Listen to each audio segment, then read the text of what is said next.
Now there is a programming construct or functionality or tool that you can use called an array. And arrays are very popular with some programmers, and other programmers just don't like them.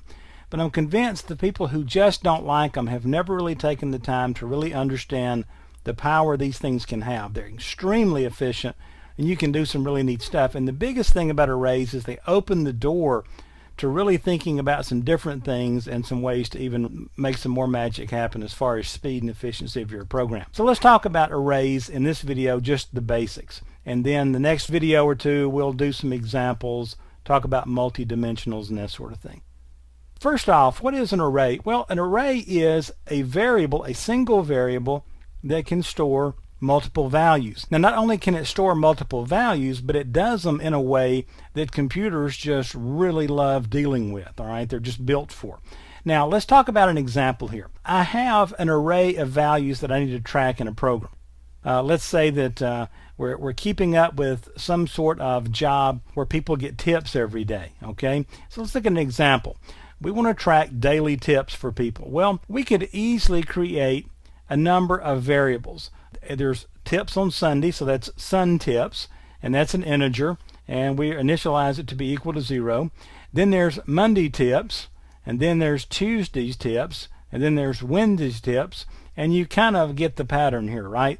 We're going to create 7 different variables, and then we'll load each variable with the total tips for that day. Then we can calculate them, average them, do all kinds of cool things with them, right? I guess actually averaging is calculating. You could add them all up, total them, average them, multiply them by certain percentages to see what taxes you owe on them, all that kind of stuff, right? Well, that's kind of cool, but is there a better way?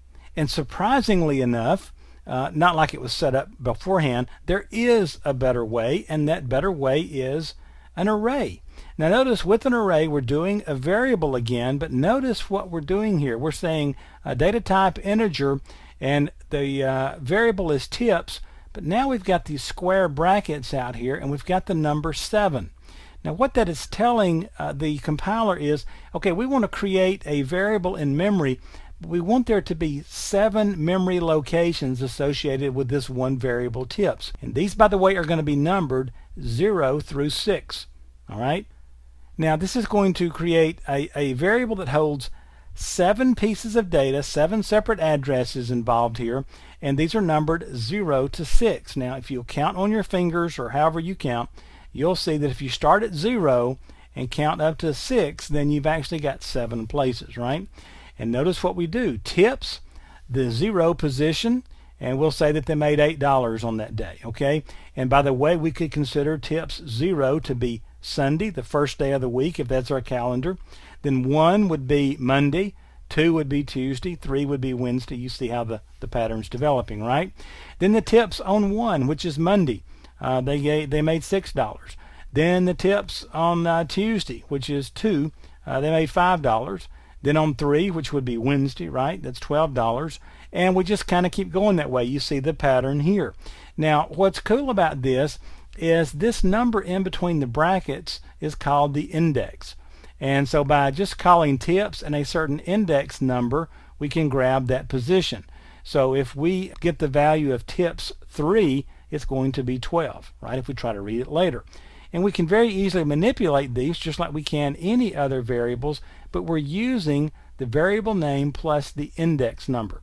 Now what I'm going to show you in a separate video that's entitled the Array Basic, we're going to write some code using this very variable tips right here and show you how the computer will kind of take to this like the old duck to the water type situation. All right, it's great for looping and managing these and getting things in and out very quickly. All right, so that's a basic of what an array is. So let's go look at one in code in the next video. Welcome to Array Examples. In this video, I'm going to do a quick, simple example of an array so you can kind of get your head around how it works and see exactly why you would want to use this thing.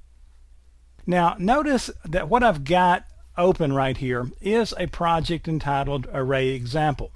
And if I look over here in the Solution Explorer, you can see that there's my project named Array Example, and I've got an array or arrex.cpp module to code in. Now you'll find this project in the work files folder, so go look that up, chase it down, and then you won't have to type all this code.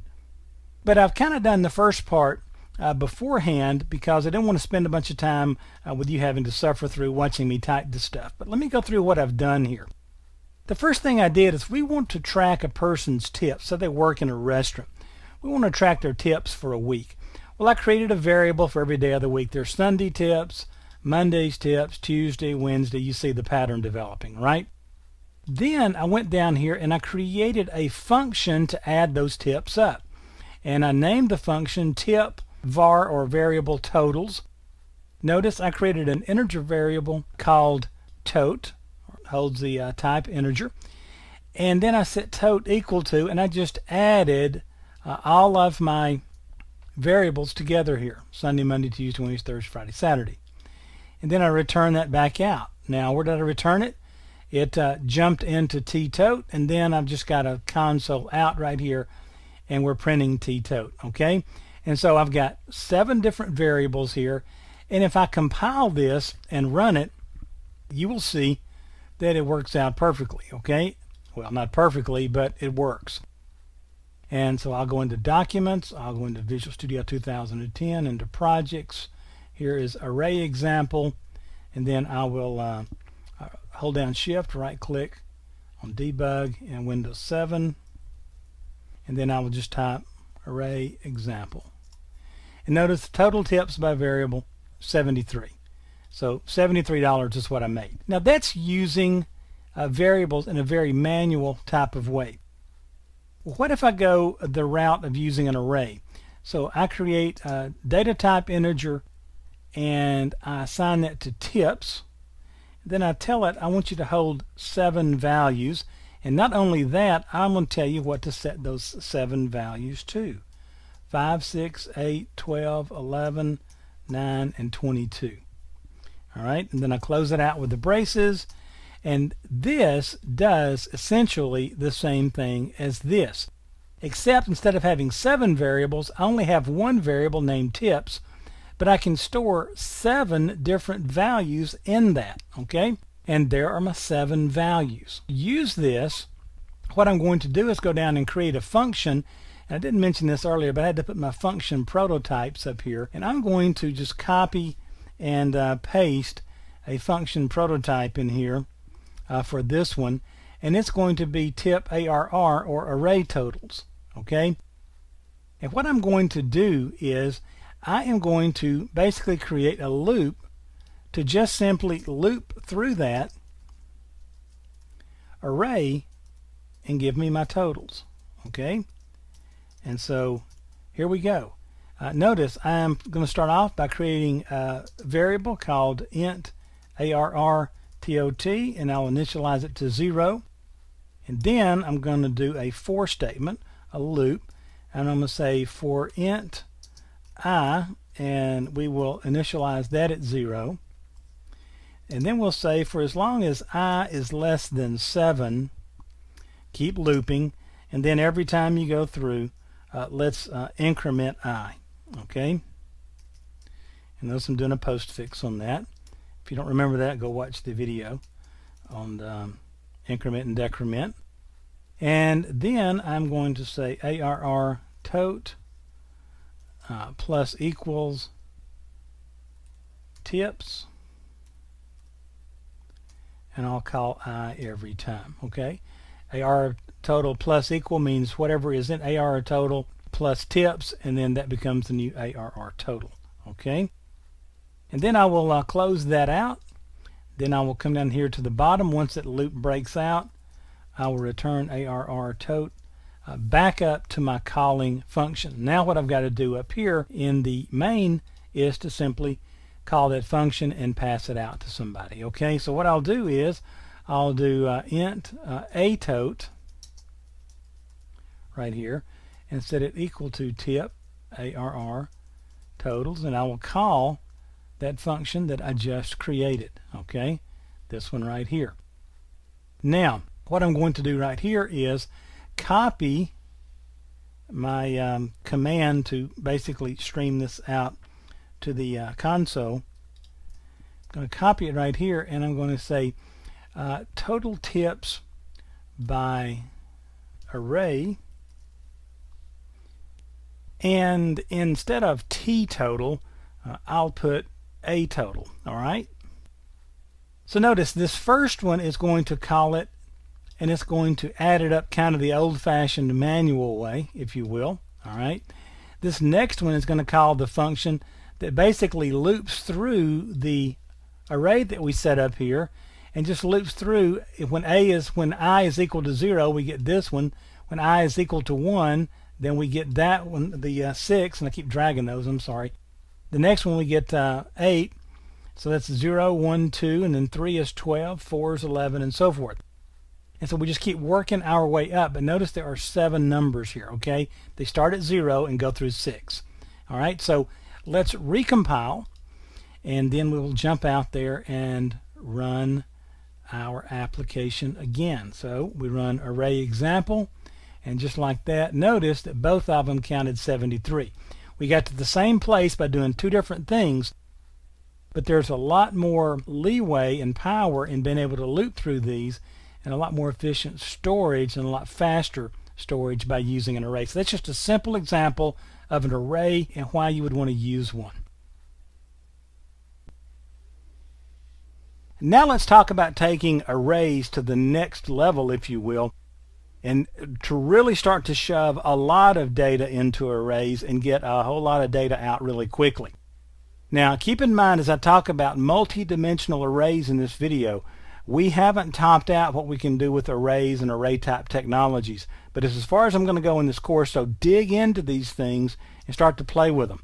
Well, let's talk about multi-dimensional arrays by first getting a good visual of what a single dimensional array is, okay, or a single dimension array. Notice if we create an array in using this kind of setup here, A, and then inside our square brackets we put 5, this is telling us we want a variable A with 5 indexed positions. All right, and so what's going to happen in memory is it creates that A memory variable location, and then it has 5 positions numbered again starting at 0. And so if you look at this, this is actually position 1, 2, 3, 4, 5, but they're numbered 0 through 4. Okay, then we can store data in those index locations. So we can store the number 4 in index location 0, the number 7 in location 1. You kind of see how it works, all right? So if I ask you what is in A4, just like I write it right here, what's out there, well, you can tell me that A4 equals 8, right? A4 equals 8. Piece of cake, right?